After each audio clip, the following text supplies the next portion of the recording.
Bonjour et bienvenue à Finance 360 avec Alex Demers. Aujourd'hui, nous sommes mardi, le 11 octobre 2022. Nous sommes rendus à l'épisode 125 du podcast. Aujourd'hui, je vais parler de deux choses principalement. Premièrement, un retour sur les marchés boursiers. J'ai pas le choix avec le bear market du moment et tous les titres, la grosse majorité des titres qui atteignent le 52-week low, donc des creux un peu partout. Je reçois des alertes pas mal à chaque jour. Donc, je veux revenir là-dessus. Un, pour rassurer les nouveaux investisseurs qui n'ont jamais connu de bear market. Et deux, pour vraiment vous présenter en fait le fait que si vous voulez des rendements intéressants en bourse, c'est-à-dire buy low, sell high, vous n'avez pas le choix d'acheter dans des moments comme celui qu'on vit présentement pour avoir des opportunités vraiment intéressantes en termes de rendement. Il faut justement investir quand il y a beaucoup d'incertitudes, il y a de la peur, puis que le niveau de pessimisme est à son pic. Et c'est pas mal ce qu'on voit présentement. D'ailleurs, on va regarder un peu les marchés boursiers. Hier, c'était en fait la journée de l'action de grâce. Donc, du côté du TSX, du côté canadien, la bourse était fermée. Par contre, du côté des États-Unis, c'était une autre journée rouge. La chute se poursuit également encore ce matin. Même chose pour le TSX. Au fait, on peut même regarder du côté des actions de mon portefeuille. Il y a TELUS qui a atteint son plus bas prix depuis les 52 dernières semaines. Et ça, c'est rendu récurrent avec le bear market. Pas mal à chaque jour, je vais recevoir des alertes pour m'avertir que telle ou telle action est à son creux. Par exemple, il y a Intel, Meta Platforms, Microsoft, BMO. C'est tous des titres qui sont présentement à leur 52 weeks low, donc au plus bas depuis 52 semaines, donc depuis un an. Évidemment, là-dedans, il peut y avoir des opportunités intéressantes du fait que leur bas prix actuel reflète toute la crainte des marchés. Et si on regarde l'indice Fear and Greed, qui est un indice qui va en fait mesurer le sentiment du marché, que ce soit de la peur ou du greed, donc de l'avarice, les gens qui sont trop optimistes. Donc présentement, on est retourné dans la zone de peur extrême. Donc on est carrément on est à 16, donc 0 étant peur maximale et 100 étant greed maximal. Donc on est vraiment du côté de la peur. Et ça s'explique un peu du fait que ça fait depuis le début de l'année 2022, donc depuis le début du mois de janvier, qu'on est dans une tendance baissière et cette tendance baissière-là s'étend sur plusieurs mois. Les indices sont dans des marchés baissiers, des bear markets. Et comme je vous dis, c'est clair que pour les nouveaux investisseurs, ceux qui ont commencé au cours des dernières années, c'est un drôle de feeling parce que depuis 2009, si on regarde là, le SP500 par exemple, à l'exception du crash de la pandémie en 2020, donc mars-avril 2020, il n'y a pas vraiment eu de gros bear market qui a duré longtemps. Il n'y a pas eu de chute si importante que ça. En fait, du côté des indices, il affichait vraiment une belle ascension. Et peu importe où tu mettais ton argent, la majorité des actions prenaient de la valeur.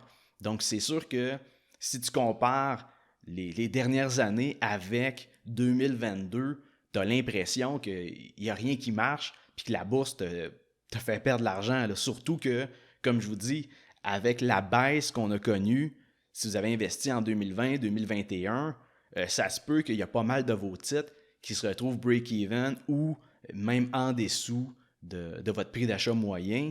Donc, c'est sûr que ça peut créer un peu de panique pour les investisseurs qui voient leur portefeuille dans le rouge, même après avoir fait des gros gains au cours des 2 dernières années. Et je le répète, tout le monde le sait, il faut acheter bas et vendre haut, ce qu'on appelle buy low, sell high. C'est connu dans le monde de la bourse. Mais pour acheter bas, il faut justement acheter quand ça va mal, puis que le sentiment général, c'est que ça va aller encore plus mal, ça va empirer, parce que si tu attends que la situation économique se stabilise, que l'inflation soit totalement sous contrôle, puis que les taux d'intérêt arrêtent de monter, ben il va être trop tard. Quand ce sentiment-là de peur va commencer à disparaître, puis que l'optimisme va revenir, ben ça va se refléter directement dans les prix des actions. On se rappelle, la bourse, c'est un marché anticipateur, c'est-à-dire que la bourse voit 6 mois, 3 mois plus tard. Fait que ce qui arrive, c'est que quand tu achètes aujourd'hui, c'est parce que tu t'attends que dans 3, 6 mois, le prix des actions soit plus élevé. Sinon, tu ne vas pas acheter aujourd'hui. Même principe, si tu vends aujourd'hui, c'est parce que tu anticipes que ce soit encore pire dans les 3 prochains mois, 6 prochains mois. Et c'est ça qui fait en sorte que, historiquement, les indices vont être en baisse, le prix des actions va baisser avant une récession, du fait qu'on l'anticipe, mais qu'une fois la récession est vraiment là, qu'elle se produit concrètement, ben le prix des actions peut déjà commencer à remonter, même en pleine récession économique, parce que la bourse anticipe que, OK, le pire est passé et là, on se redirige vers de meilleurs résultats financiers puis une meilleure condition économique. Donc, c'est sûr que si vous jouez safe puis que vous attendez que l'économie y aille mieux puis que l'environnement soit plus prévisible, qu'il y ait moins d'incertitudes, ben vous n'allez pas avoir les opportunités qui se présentent présentement. C'est sûr que actuellement, avec toute la crainte qu'il y a, tous les messages négatifs des médias, la peur d'une récession, la peur qu'on n'arrive pas à contrôler l'inflation, qui sont toutes des peurs qui sont, d'après moi, valides. C'est pas que c'est faux, sauf que, évidemment, cette crainte-là se reflète dans le marché avec un gros sell-off, c'est-à-dire que beaucoup de fonds, beaucoup d'investisseurs de détente qui vont se départir de leurs actions et ça crée donc de la survente. Et évidemment, lorsqu'un titre est survendu, on peut venir mesurer ça avec le RSI, différents oscillateurs sur différentes périodes aussi, mais le fait est que on s'attend à ce que le prix se normalise à la hausse une fois qu'il va y avoir des éléments déclencheurs qui vont causer un retournement de tendance à la hausse, c'est-à-dire que le sentiment des investisseurs va pivoter et va devenir plus optimiste. Et on ne le sait pas, est-ce que ça va être demain matin? Est-ce que c'est dans 6 mois? Est-ce que c'est dans un an? La seule chose qu'on sait, c'est que présentement, en regardant froidement les entreprises cotées en bourse, on peut voir que les attentes des investisseurs sont très bas vis-à-vis les prochains earnings, la croissance des bénéfices, du fait qu'évidemment, dans un ralentissement économique, on s'attend que les entreprises performent moins bien. Avec une hausse des taux d'intérêt, ça va également affecter les résultats financiers. Mais est-ce que cette crainte-là n'est pas démesurée vis-à-vis l'ensemble des entreprises? Est-ce que Netflix va réellement être aussi affecté par la récession que ce qu'on anticipe? Est-ce que Microsoft est une compagnie qui, dans une récession économique, va perdre autant de valeur que ce qu'on a vu présentement? C'est à vous de voir en regardant les états financiers. Mais de mon côté, c'est sûr que si je décide de grossir ma position dans Microsoft, dans Nike, dans Starbucks, c'est que de mon bord, je pense que ces titres-là ne seront pas autant affectés par la récession que ce que la majorité des autres investisseurs pensent. Et l'autre chose qu'il faut considérer, c'est que quand on dit que le rendement moyen de l'indice SP500, c'est 10% par année, ça ne veut pas dire qu'à chaque année, il est autour de 10%. En fait, concrètement, ce qui va arriver, c'est qu'il va y avoir des années que le SP500 va afficher un rendement de 20%, mais il y a d'autres années qui peut afficher un rendement négatif. Donc, en moyenne, il est à 9-10%, 13% si on regarde les 10 dernières années, mais si on regarde peut-être 30 dernières années, on est plus autour de 9%, mais dans tous les cas, c'est une moyenne.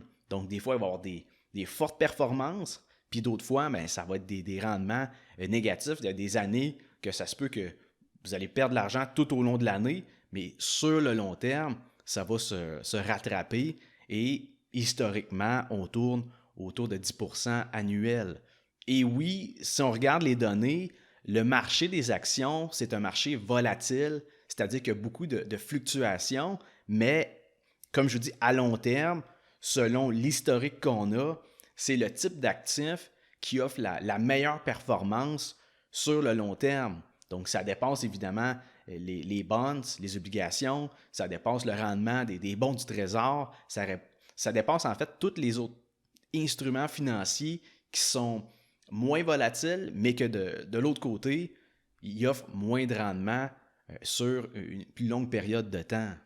Et c'est sûr qu'avec le bear market du moment, ça peut paraître déprimant pour les nouveaux investisseurs, surtout si vous avez commencé en 2021, c'est pas rose du côté de vos rendements, mais durant ces périodes de temps-là, il faut dézoomer, faut prendre du recul, regarder peut-être le SP500 sur une période de 30 ans, 50 ans, pour avoir plus la big picture du rendement des actions sur une longue période de temps.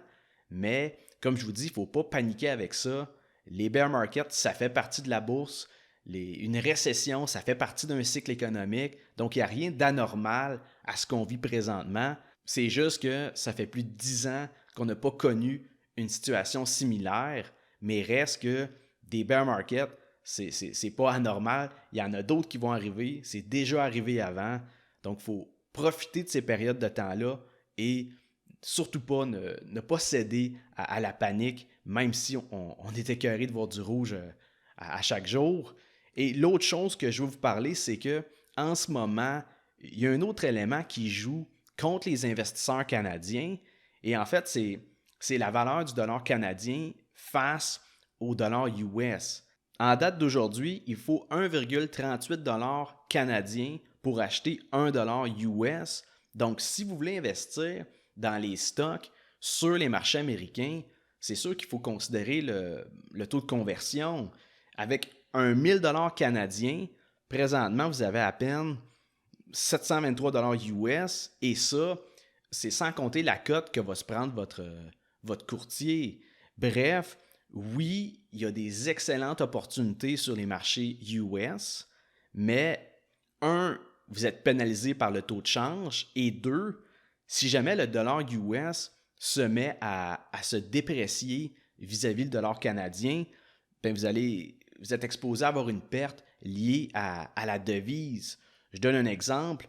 Vous convertissez 5000 $ canadiens en US et ça donne présentement 3600 $ US, le taux de change étant à 1,38. Mais si le taux de change baisse à 1,30, dans ce cas-là, la même somme que vous avez convertie à 3600 $ US, cette somme-là va valoir maintenant 4680 $ canadiens au lieu de 5000.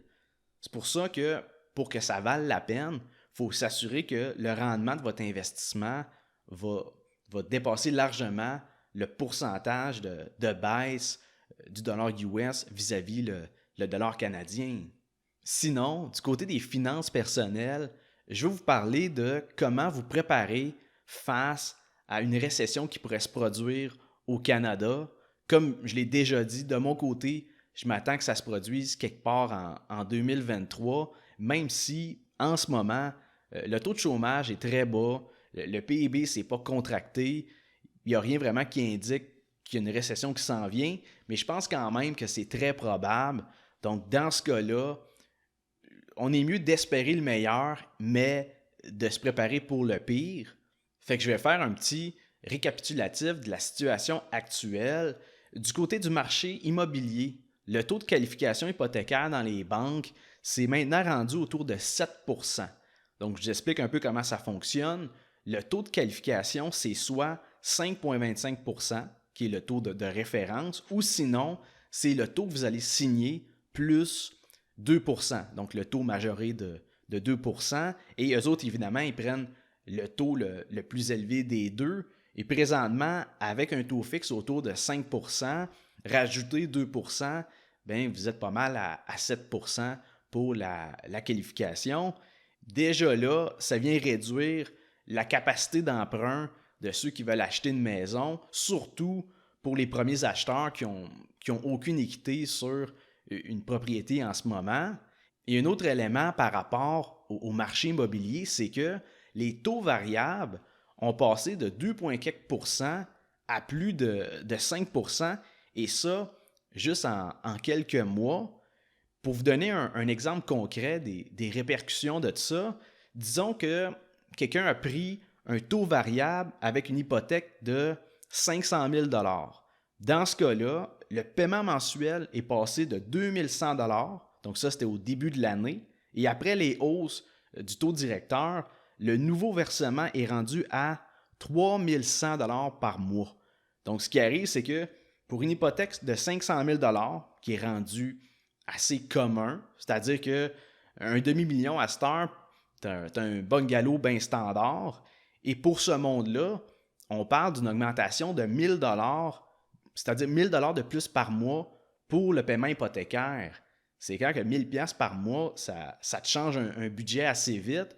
Donc ça, c'est juste un des éléments qui vient affecter le budget d'un paquet de monde, et c'est sans compter tout l'aspect de l'inflation. Ça, c'est juste le taux d'intérêt sur les prêts hypothécaires, mais les intérêts, comme je vous dis, ça touche un paquet d'autres affaires, les marges de crédit, les prêts auto. D'ailleurs, si on regarde du côté des achats de véhicules neufs, logiquement, l'augmentation du taux directeur va avoir affecté les taux d'intérêt sur les prêts auto. Et moi, de mon côté, j'ai fait le tour des sites web, des concessionnaires, pour avoir une idée de c'est rendu dans quel coin. Et maintenant, pour l'achat d'une voiture avec un financement, le taux d'intérêt tourne autour de 4 à 7%. Et ça dépend de la marque du véhicule. Ce n'est pas la même chose pour Volkswagen versus Hyundai ou Honda versus Toyota. Mais reste que les taux d'intérêt tournent autour de 4 à 7% pour l'achat. Et pour la location, c'est rendu autour de 6 à 8%. Donc, c'est énorme comme taux d'intérêt sur le paiement d'une voiture. Et on est loin des financements à 0% des dernières années.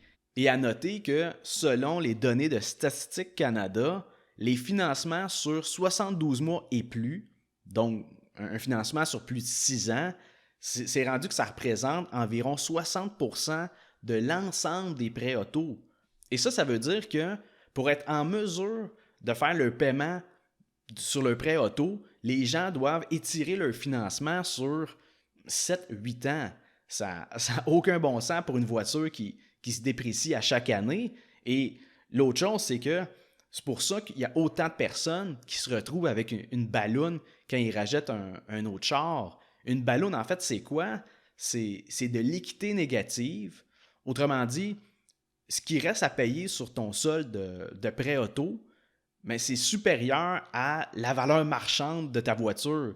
Si tu vends ton char demain matin, il va en manquer encore pour payer ce qui reste sur ton prêt auto. Et souvent, ce qui arrive, c'est que la personne, son auto commence à être maganée, elle commence à avoir beaucoup de réparations, fait qu'elle veut upgrader pour une nouvelle voiture. Dans ce cas-là, le vendeur, ce qu'il va te proposer, c'est de refinancer le montant d'équité négative dans le nouveau financement pour ta nouvelle voiture. Malheureusement, cette stratégie-là est vraiment pas optimale, et c'est souvent le début de l'endettement pour une grande partie de la population. Donc souvent, l'achat d'une nouvelle voiture, c'est pas la meilleure décision financière que les gens vont prendre.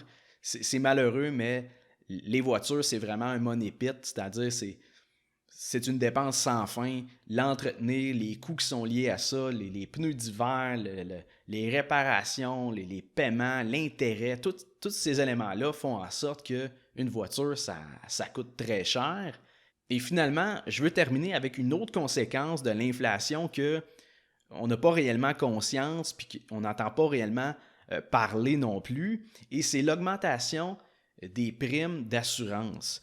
Et vous allez voir que, en fait, faites l'exercice de votre côté, allez regarder à votre renouvellement de contrat d'assurance, habitation ou auto, et vous allez voir qu'il y a une bonne différence entre le prix que vous payez cette année versus l'année dernière.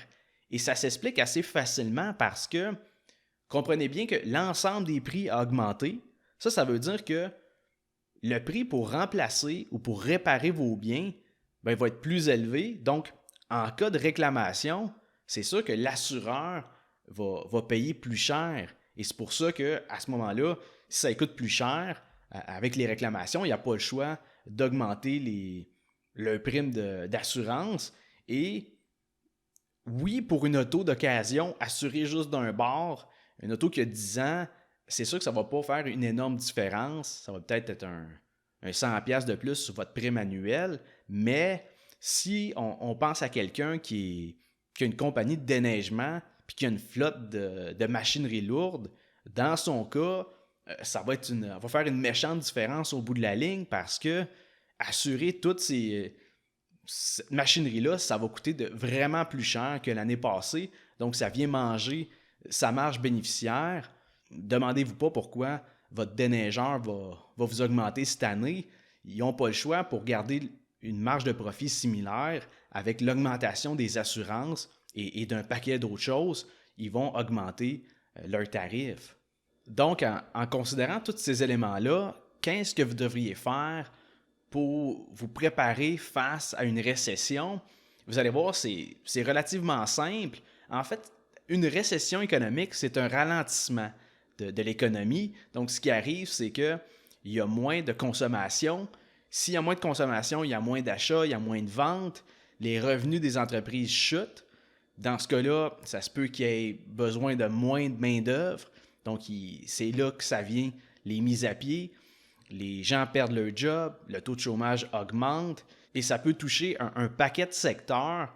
Par exemple, tu peux être un vendeur à commission, puis là, ça fait 2, 3, 4 ans que tu roules, tu vends bien, tu fais beaucoup d'argent, tu fais peut-être 150 000, 200 000 par année.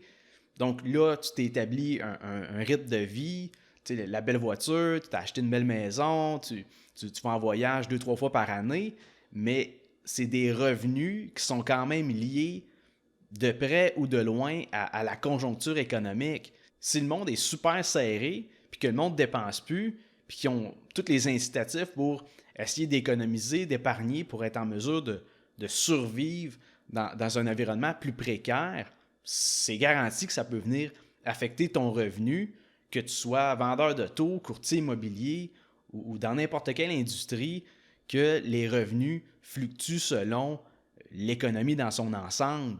C'est-à-dire que c'est sûr que si tu es au public, tu travailles pour le gouvernement, dans le domaine de la santé, tu es plus à l'abri de ce qui se passe du côté de l'économie. Le monde ne va pas tomber moins malade parce qu'on est en récession, mais comme je vous dis, les revenus de beaucoup de personnes pourraient être à la baisse. Il peut y avoir des mises à pied. Donc, c'est pas impossible que quelqu'un qui vient de rentrer dans une job, là, c'est le dernier arrivé, une belle job avec un salaire de 90 000, 100 000 par année, mais si tu es le dernier rentré puis qu'ils ont des coupures à faire, c'est malheureux, mais tu es le premier sur la liste et ça se peut que ton expertise ou du moins tes aptitudes, tes qualifications vont être moins en demande dans un contexte de récession. Bref, tout ça pour dire que tes revenus d'aujourd'hui ne sont pas nécessairement garants des prochaines années, du moins la prochaine année si on a un fort ralentissement économique. Et la response par rapport à ça, c'est de se préparer financièrement. Donc, la première chose, c'est le fonds d'urgence. Je ne vais jamais assez en parler. 3 mois, 6 mois de dépenses essentielles, ça, c'est le bare minimum. Quand il y a de l'incertitude comme ça, puis qu'on s'attend à une récession, on peut doubler cette somme-là. Tu n'auras jamais trop de liquidité pour te protéger vis-à-vis les imprévus à venir. Et là, je dis ça, c'est sûr que c'est à 200 000 qui dort dans un compte chèque, c'est une autre histoire, mais je parle règle générale pour la classe moyenne, ben, tu te mets un fonds d'urgence de 6 mois, 9 mois, 1 an. Surtout si tu es travailleur autonome, ben, tu n'es pas en train d'exagérer. Ça va t'enlever un gros stress financier. Et surtout en ce moment, il y a des manières quand même de placer ton argent de façon semi-liquide ou liquide avec des taux d'intérêt qui sont légèrement plus intéressant qu'au cours des dernières années. Mais le point derrière ça, c'est de se padder avec un coussin financier. Et l'autre volet de ça, c'est de réduire drastiquement vos dépenses. Donc, c'est pas le temps de refaire sa garde-robe, c'est pas le temps non plus de se commettre sur un prêt, c'est pas le temps de... Si vous avez des projets de rénovation qui sont pas essentiels, peut-être les repousser à un peu plus tard, parce que comme je vous dis, là, c'est le temps de mettre de l'argent de côté, c'est le temps de générer des bons revenus pendant que la conjoncture économique est encore bonne. C'est pas le temps de se mettre à dépenser, surtout avec, je vous dis, l'augmentation des prix un peu partout. C'est également un bon moment pour magasiner tous les services que vous payez de façon récurrente. Je parle des assurances, c'est la première affaire qui me vient en tête, mais il y a d'autres choses que vous pouvez magasiner ici et là pour réduire ce que vous payez mensuellement. Peut-être votre forfait Vidéotron. Il y a tellement de trucs que vous pouvez réduire un petit peu qu'au bout de l'année, ça fait quand même une bonne différence du côté du budget.